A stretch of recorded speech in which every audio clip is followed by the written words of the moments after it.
Kumusta po kayo? Bago po ang lahat, first things first.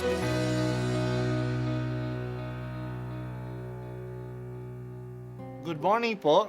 Sinisimulan po natin ngayon ang first things first. At dito po, tinatalakay natin sa unang bahagi ng umaga natin ay ang first readings na binabasa po sa banal na misa. Ito pong tinatalakay natin kasi madalas po kasi marami na tayong alam tungkol sa gospel readings. Pero konti po ang nagsasalita sa first readings. Pero ang first readings, bahagi din po yan ng Biblia, ng banal na kasulatan. Kaya susubaybayan po natin ang mga first readings, basahin po natin at kuminsan kailangan ng basahin ng 2 o 3 beses bago maintindihan kasi hindi po tayo familiar sa mga istorya at sa mga kaisipan na tinatalakay dito.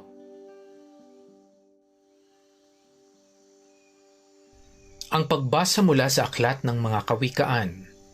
Hawak ng Panginoon ang isip ng isang hari at naibabaling niya ito kung saan igawi. Ang akala ng tao lahat ng kilos niya ay wasto, ngunit ang Panginoon lang ang nakasasaliksik ng puso. Ang paggawa ng matuwid ay kalugod-lugod, ay higit na kasiyasiya sa Panginoon kaysa mga handog. Ang masama ay alipin ng kapalaluan, ang ganitong ugali ay kasalanan. Ang mabuting pagbabalak ay pinakikinabangan, ngunit ang dalos-dalos na paggaway walang kahihinatnan. Ang pagkamal ng salapi dahil sa kadayaan ay maghahatid sa maagang kamatayan. Ang isip ng masamay lagi sa kalikuan, kahit na kanino'y walang pakundangan. Parusahan mo ang mandilibak at matututo ang mangmang. Pagsabihan mo ang matino, lalong lalawak ang kaalaman. Alam ng Diyos ang nangyayari sa loob ng bahay ng masama, kaya siya'y gumagawa ng paraan upang sila'y mapariwara. Ang hindi pumapansin sa hibik ng mahirap, daraing din balang araw, ngunit walang lilingap. Ang salita ng Diyos. Salamat sa Diyos. Ang aklat ng kawikaan ay koleksyon ng mga sayings, mga maiksing kasabihan o kawikaan. Maganda ang mga ito at totoo kasi bunga sila ng karanasan.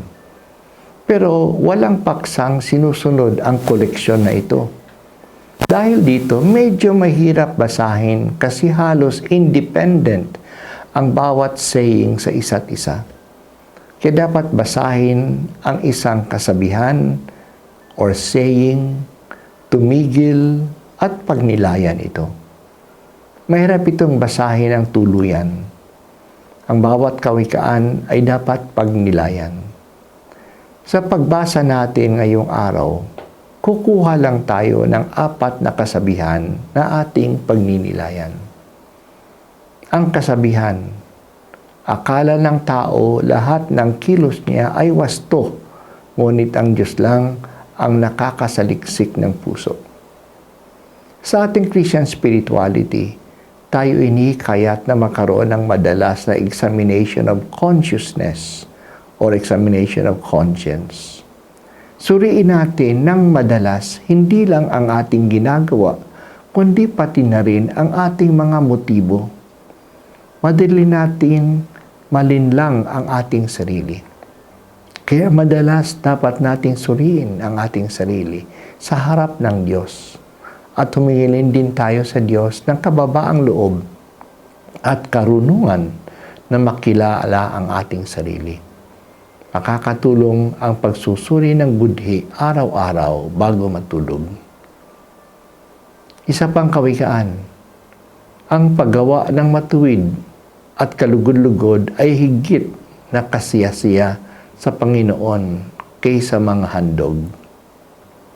Akala ng maraming tao na masasaya ng Diyos sa kanila kasi gumagawa sila ng panrelihiyosong gawain tulad ng pag-aalay ng handog na susunugin sa lumang tipan noong panahon o kaya sa panahon natin sila ay nagsisimba o nagdarasal ng rosaryo. ang mga dasal natin at mga handog sa Diyos at sa simbahan ay naging kalugod-lugod sa Diyos kung ito ay nagbubunga ng magagandang gawa. Ang katarungan at kawang gawa ang kinalulugdan ng Diyos, hindi ang mga gawaing pansimbahan lang. At ang paggawa ng matuwid ay nagagawa natin kahit saan at sa lahat ng pagkakataon. Nagagawa ito sa bahay, sa palengke, sa opisina, sa ating simbahan, sa ating kapwa, sa ating paglalaro, sa eskwelahan. Dito nakikita ang tunay na pagkatao natin, kung tayo ba ay talagang makadiyos o hindi.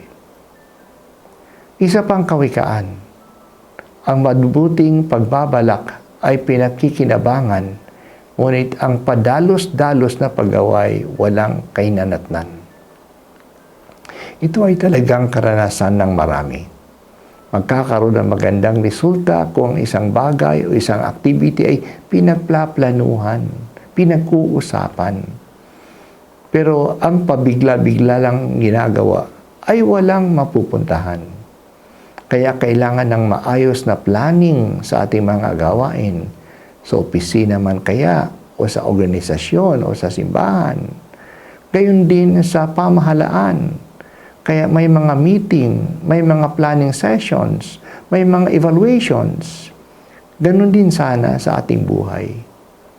May mabuting hangarin din tayo. May plano din tayo sa buhay. Pero kung basta-basta na lang natin ginagawa ang naisipan natin, mamumulat na lang tayo isang araw at tatanungin natin ang ating sarili, ano nga ba ang nagawa ko sa aking buhay? Napakaraming ginawa pero walang naabot kasi wala namang plano.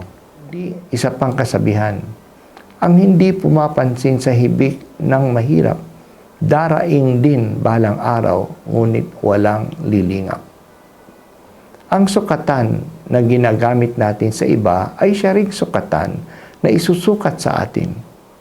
Ang ginagawa natin sa iba ay iyan din ang gagawin sa atin. Kaya kung hinihingi ng nangangailangan ay hindi natin napapansin, darating din ang araw ng ating hinihingi ay hindi rin ibibigay, hindi rin papansinin. Salamat o Diyos sa mga aral na iyong ibinibigay sa amin sa banal na kasulatan. Talagang ang karunungang na ibabahagi sa amin ay katas ng karanasan ng mga tao na naging salita mo. Tulungan mo akong isabuhay ang mga aral na ito.